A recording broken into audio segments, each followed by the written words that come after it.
তাদের প্রেসিডেন্টের কথা শুনে না।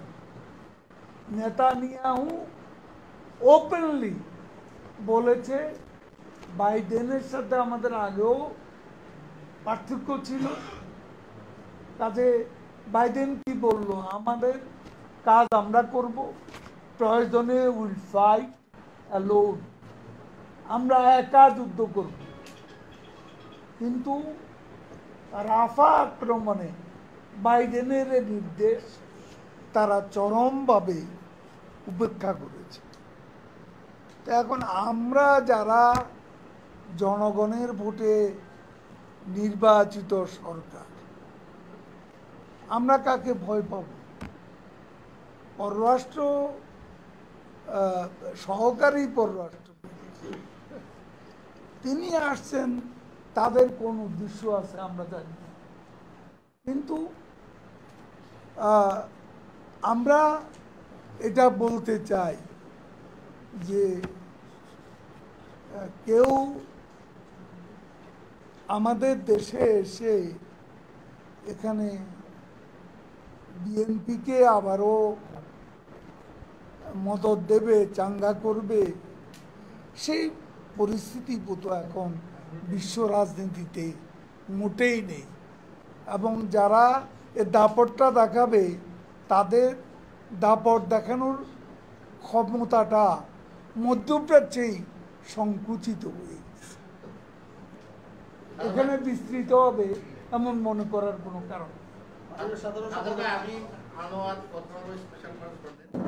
আপনারা নির্বাচনের আগে একটা কথা বলছিলেন যে পশ্চিমা, বিশেষ করে মার্কিন যুক্তরাষ্ট্র সহ পশ্চিমা কিছু শক্তি বাংলাদেশে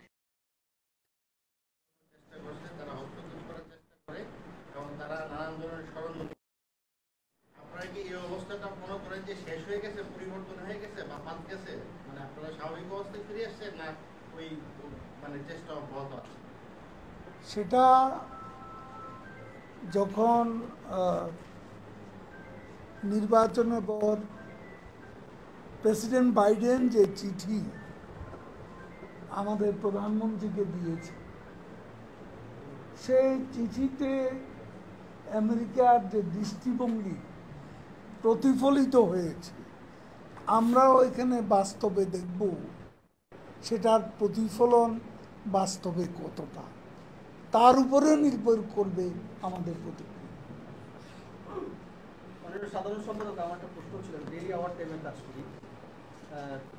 আমি জানতে চাচ্ছি যে দেশে বিএনপি এখন সংসদে নেই, সংসদীয় রাজনীতি তো একেবারেই নিষ্ক্রিয় প্রায়। বিএনপির মতো অন্যতম প্রধান একটি রাজনৈতিক দলে সংসদে এবং মাঠে প্রায় এরকম নিষ্ক্রিয়তা হয়ে যাওয়া দেশে ধীরে ধীরে ন্যূনতম গণতান্ত্রিক সংকট তৈরি করছে কিনা, এবং সংসদে বিরোধী শক্তির অনুপস্থিতি গণতান্ত্রিক সংকট তৈরি করছে কিনা, এবং দেশের প্রাচীন রাজনৈতিক দল এবং সরকারের একজন ক্ষমতাসীন দল হিসেবে আওয়ামী লীগের এক্ষেত্রে কোনো দায়বদ্ধতা আছে? এখন আপনি নির্বাচনে আসবেন না, আমার দায় কিসে? আমরা সরকারে আছি, আমরা তো বিএনপিকে নির্বাচনে আসতে কোনো প্রকার বাধা দিইনি, আমরা তো তাদেরকে নির্বাচনে আসতে বাধা দিইনি। নির্বাচনে আসেনি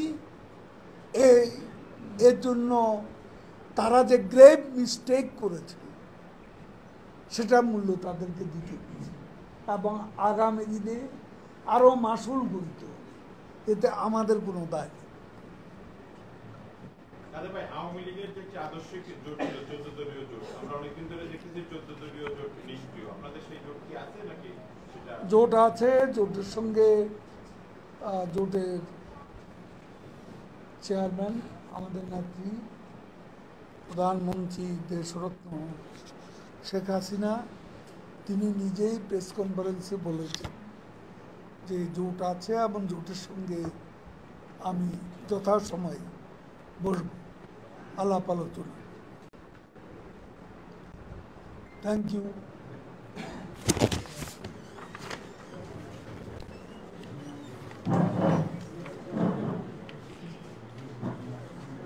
আজকে দেখি অনেক মিডিয়া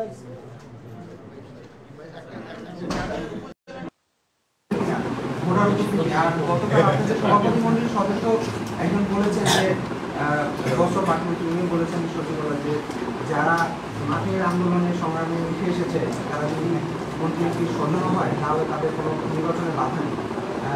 এমন ক্ষেত্রে অনেকেই তো আপনাদের ডাকে কেন্দ্রের ডাকে সাড়া দিয়ে তারা বসে পড়েছে, এখন আবার এই কথা বলে একটা হতাশা কাজ করে যারা বসে পড়ো তাদের না, এটা এক্স্যাক্টলি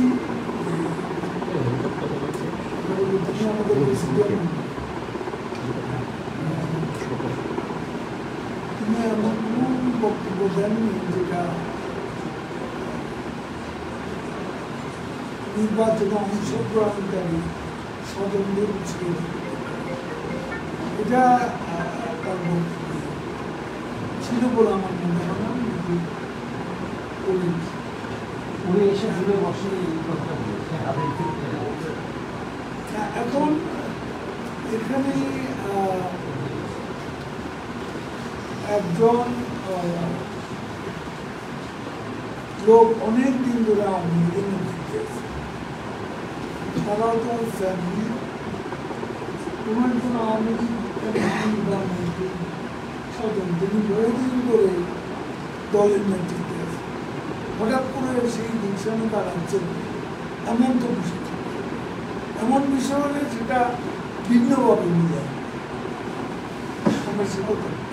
আপনি কি তাহলে প্র্যাকটিক্যালি কি আপনাদের যে স্ট্যান্ডটা ছিল ওইটাকে আপনারা এখন চাপা দিয়েছেন, মানে চাপা দিয়েছেন বা আপনারা সরে এসেছেন? চাপা দিন, মনে রাখেন আওয়ামী লীগ ৭৩ জন এমপিকে মনোনয়ন দেন, ২৫ জন মিনিস্টারকে ক্যাবিনেট থেকে বাদ দিয়েছে, শাস্তিটা থ্যাংক ইউ।